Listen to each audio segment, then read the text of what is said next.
दूसरी कहानी पर एक बिजनेसमैन बीच के किनारे बैठा था, मछुआरे को देखा तो बोला कि इतनी मछली पकड़ने में आपको कितना वक्त लग जाता है। मछुआरा बोला ज्यादा नहीं, थोड़ा ही लगता है। बिजनेसमैन तुम थोड़ी देर और फिशिंग करके कुछ और फिश क्यों नहीं पकड़ लेते, ज्यादा पैसा कमा लोगे। मछुआरा और फिश क्यों, इतने काफी है ना। बिजनेसमैन तो बाकी के टाइम करते क्या हो। मछुआरा फिशिंग करके घर जाता हूँ, वाइफ बच्चों और दोस्तों के साथ में टाइम स्पेंड करता हूँ, शराब पीता हूँ, मजा करता हूँ, गिटार बजाता हूँ, नाच गाना चलता है, पार्टी होती है, फिर सो जाता हूँ। बिजनेसमैन तुम ज्यादा फिशिंग करके पैसे कमाओ, सेविंग करो और उसे बोट खरीद लो जिससे और ज्यादा फिश पकड़ पाओगे कम वक्त में, और इस तरह से एक और बोट ले लो और इस तरह से तुम अपनी टीम बना लो, अपना काम दूसरों को भी सिखा लो, वो आपके लिए काम करेंगे। कंपनी सेटअप कर लो, एक प्रोडक्शन प्लांट बना दो, फिश की पैकिंग और डिस्ट्रीब्यूशन कंट्रोल कर सकोगे और एक सिटी के अलावा दूसरी सिटीज में भी अपनी ब्रांचेस खोल दो। मछुआरा शांत रहा और बोला उसके बाद। बिजनेसमैन अरे उसके बाद क्या, एक बीच हाउस खरीद लेना, फैमिली के साथ में एंजॉय करना, फिशिंग करना, सुबह शाम आराम करना, तुम्हारी टीम काम कर रही होगी, रात को दारू पार्टी म्यूजिक और जलसे चलते रहेंगे। मछुआरा बट ये तो मैं अभी भी करता हूँ। बिजनेसमैन आगे कुछ बोल नहीं पाया, पता चला कि उसने अपना बिजनेस छोड़ दिया और फिशरमैन के साथ में रहना शुरू कर दिया।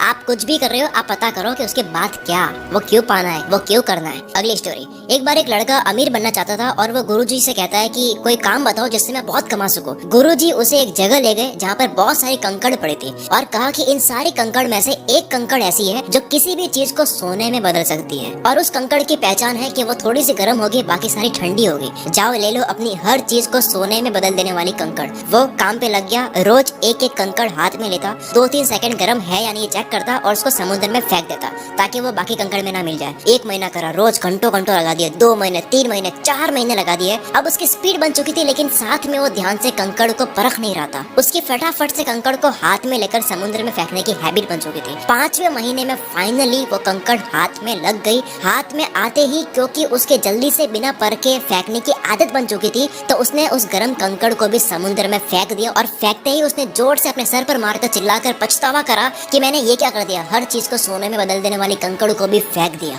ठीक इसी तरह हर दिन को हल्के में लेने से ये आपकी हैबिट बन जाती है और जिस दिन अच्छा मौका आता है उसे भी इसी आदत की वजह से गलती से उसको भी हल्के में ले लेते हैं, फिर बाद में होता है पछतावा। हर कंकड़ को ध्यान से परखो, यानी कि हर दिन को इम्पोर्टेंट समझो।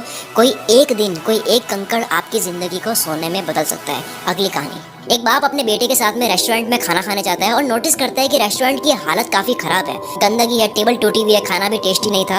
बेटा पिता से कहता है कि हम कितने गरीब हैं और कितनी मेहनत करते हैं, इनके पास ये होटल है, चाहे तो कितना बड़ा कर सकते हैं लेकिन ये कर नहीं रहे हैं, तो ये रेस्टोरेंट पे मेहनत क्यों नहीं कर रहे हैं। खाना खाकर बिल पे करते वक्त ओनर से लापरवाही का कारण पूछा तो बोला इस रेस्टोरेंट में इतनी कमाई नहीं है, लोग आते ही नहीं है, इसलिए हम इस पे ध्यान देते नहीं है, ना इन्वेस्ट करते हैं। हमारी कमाई एक ट्रक चलती है उससे हो जाती है। लड़के के पिता ने ट्रक सामने ही देखी और चुपके से उस ट्रक का इंजन ऐसा खराब कर दिया कि वो ठीक हो ही ना पाए। ठीक 3 साल के बाद में बेटा वहाँ से जाता है और देखता है कि वहाँ पे बहुत बड़ा रेस्टोरेंट खड़ा हो गया है, 5-6 फ्लोर बन चुके हैं और क्या शानदार उसका लुक है। बेटे ने रेस्टोरेंट के ऑनर से बात करी कि इतना सब कुछ कैसे हुआ, तो उसने बोला कि मेरी कमाई एक ट्रक चलती थी उससे होती थी और मैं रेस्टोरेंट पे बिल्कुल ध्यान देता ही नहीं था, लेकिन पता नहीं किस कारण से वो ट्रक खराब हो गई और उसे कोई ठीक कर ही नहीं पाया, इसलिए पैसे कमाने के लिए मजबूरन मैंने रेस्टोरेंट पर ध्यान दिया और पता चला कि होटल मैनेजमेंट और बिजनेस करना मेरे अंदर था, मेरी अंदर की आवाज थी। मैंने पूरे रेस्टोरेंट का रंग रूप बदल गया, कुक बदल दिए, वेटर्स बदल दिए, मैंने 5 और सिटीज में रेस्टोरेंट्स खुलवा दिए और वहाँ मैनेजर बैठा दिए। आज मैं उस ट्रक से 50 गुना ज्यादा कमाता हूँ। दोस्तों, आपकी जिंदगी की वो कौन सी ट्रक है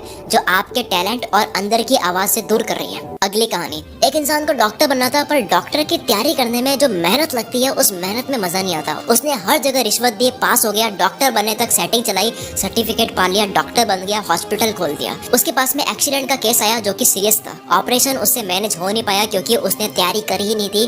उसके हाथ से एक बहुत बड़ी गलती हो गई, उससे केस मैनेज नहीं हुआ और पेशेंट की डेथ हो गई। वो नकली डॉक्टर बहुत पछताया ये करके। उसके डॉक्टर बनने की सारी फैंटेसी वहीं पे उतर गई और उसके फादर बाहर खड़े उनसे कहने गया कि मैं नहीं बचा सका, तो पता चला कि उसके पिता ही वो उन लोगों में से एक इंसान थे जिसने रिश्वत ली थी। फादर को कर्मा मिला तो डॉक्टर को शॉर्टकट लेने का नतीजा मिला। डोंट टेक शॉर्टकट, एक दिन कामयाबी संभाल नहीं पाओगे, तैयारी करो। Next story. एक इंसान बुद्ध से अपनी किस्मत पूछने जाता है तो रास्ते में एक आदमी मिलता है और कहता है कहाँ जा रहे हो। वो बोला बुद्ध से मिलने जा रहा हूँ। तो बोला कि मेरी बेटी बोल नहीं सकती है, बुद्ध से पूछना कि वो कब बोलना शुरू करेगी। आगे गया तो जादूगर को मिला, कहाँ जा रहे हो। बोला बुद्ध के पास जा रहा हूँ। तो बोला मेरा भी सवाल है, मैं स्वर्ग जाना चाहता हूँ लेकिन जा नहीं पा रहा हूँ, तो मेरा भी पूछ के आना कि मैं कब जाऊँगा। आगे गया तो एक कछुआ मिला, कहाँ जा रहे हो। बोला कि बुद्ध के पास जा रहा हूँ। तो बोला कि यार मैं काफी टाइम से ड्रैगन बनना चाह रहा हूँ, बन नहीं पा रहा हूँ, तो मेरा भी पूछ के आना। फाइनली बुद्ध से मिला तो वो बोले कि आप केवल 3 ही सवाल कर सकते हो। उसने सोचा कि मेरी तकलीफ तो काफी छोटी है, इन 3 लोगों की ही बोल देता हूँ। तीनों की तकलीफ सुनकर बुद्ध बोले, कछुआ ड्रैगन बनेगा जब वो कवच छोड़ देगा, जादूगर स्वर्ग जाएगा जब वो अपनी जादू की छड़ी को छोड़ देगा,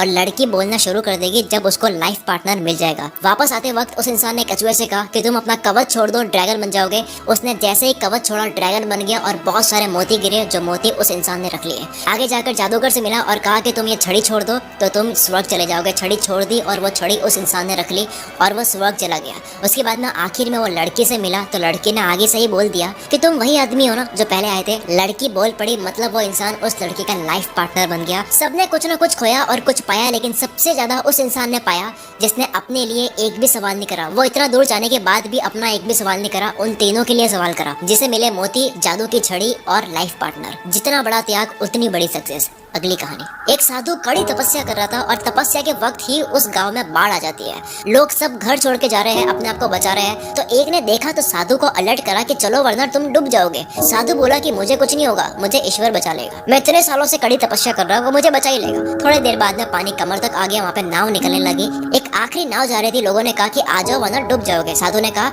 मुझे कुछ नहीं होगा, तुम जाओ, मुझे ईश्वर बचा लेंगे। अब पानी इतना बढ़ चुका था कि साधु को पेड़ के ऊपर चढ़ना पड़ गया। वहाँ पे हेलीकॉप्टर्स जा रहे थे काफी सारे। एक आखिरी हेलीकॉप्टर नजर पड़ी साधु पर और रस्सी फेंककर कहा कि रस्सी को पकड़ लो, ये आखिरी हेलीकॉप्टर है, आप डूब जाओगे। तो साधु ने कहा कि आप चले जाओ, मुझे ईश्वर बचा ही लेंगे। और इस तरह से साधु की डूबने से मौत हो जाती है। मरने के बाद में वो ईश्वर से कहते हैं कि मुझे आपने बचाया क्यों नहीं, मैंने जिंदगी भर आपके लिए तपस्या करी और आपने मुझे बचाया नहीं। ईश्वर ने कहा कि मूर्ख इंसान, मैं 3 बार ही आया था, तीनों बार मैं ही तो था। एक बार पैदल, एक बार नाव के साथ और एक बार हेलीकॉप्टर के साथ। जब मौके होते हैं तब हम पता नहीं किसका इंतजार कर रहे होते हैं और हम एक्शन नहीं लेते हैं, और उसके बाद में जब वक्त निकल जाता है हम पछतावा करते हैं। अगली स्टोरी। कुछ बंदरों को एक पिंजरे में डालकर पिंजरे में केले लटका दिए गए। अब जैसे ही कोई बंदर केले खाने के लिए पास में जाता तो ऊपर से ठंडा पानी गिरा दिया जाता। पानी गिरने की वजह से सारे बंदर गीले हो जाते। अब क्योंकि कोई भी बंदर केले के पास जाता तो ठंडा पानी गिरा दिया जाता, तो उन्होंने नियम बना लिया कि कोई भी बंदर अगर केले के पास में गया तो उसकी धुलाई होगी। कुछ दिन बाद एक पुराने बंदर को निकाल करके एक नए बंदर को उस पिंजरे में डाल दिया।